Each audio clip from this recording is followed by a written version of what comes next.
अजीब सी दौड़ है ये जिंदगी।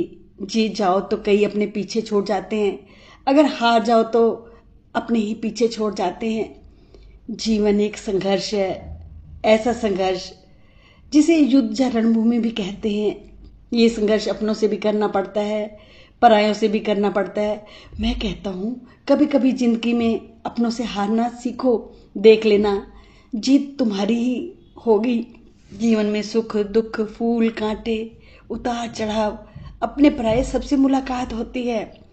हार जीत तो जीवन का एक हिस्सा है। जैसे सूर्यास्त के बाद सूर्योदय होता है और सूर्योदय के बाद सूर्यास्त होता है, इसी तरह तुम्हारे जीवन में भी सुख और दुख आते जाते रहते हैं। जब सुख आता है ना तो इंसान खुशी से पागल हो जाता है, अपने मालिक को भी भूल जाता है। वो सोचता है कि अब दुख तो जिंदगी में कभी आएगा ही नहीं, सुख ही सुख। पर मैं कहता हूँ कि सुख में भी मालिक को याद करना चाहिए, और सुख का अस्त होने पर भी अपना दुख दर्द यातनाओं के उदय होने पर भी मालिक पर जो रखा हुआ विश्वास है ना, उस विश्वास को डगमगाने नहीं देना चाहिए। जब तुम्हारे पास दुख आते हैं तो तुम कई बार सवाल करते हो कि बाबा आप हो या नहीं। मैं हमेशा तुम्हारे साथ रहता हूँ, सुख में भी और दुख में भी।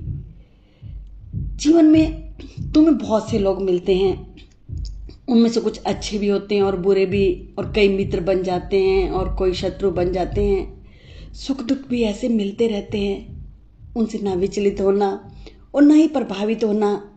जो अपना जीवन है ना वो मालिक को याद करते हुए अपने जीवन को गुजार देना चाहिए। मालिक साथ होगा तो एक हिम्मत बनी रहेगी, दुख में इतना परेशान नहीं होगे। तुम सुख में मालिक को भूल जाते हो और जब दुख आता है तो मालिक को याद करने में बहुत मेहनत करनी पड़ती है। अगर हमेशा मालिक को याद करते रहोगे तो दुखों में नहीं